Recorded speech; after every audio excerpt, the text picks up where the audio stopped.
বিড়ালছানা। তার মা নিষ্ঠুরভাবে তাকে নদীতে ফেলে দিয়ে নিজের প্রেমিকের সাথে চলে গেল।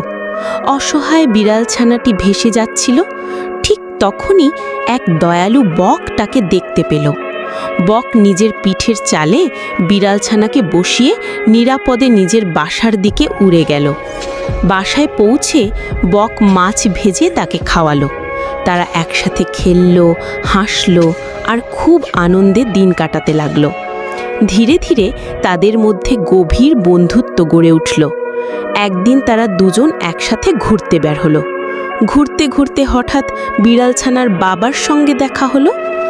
বাবা খুশি হয়ে তাকে কোলে তুলে নিল। যাওয়ার সময় বক আর বিড়ালছানা একে অপরকে বলল, আবার দেখা হবে, খুব ভালো থেকো।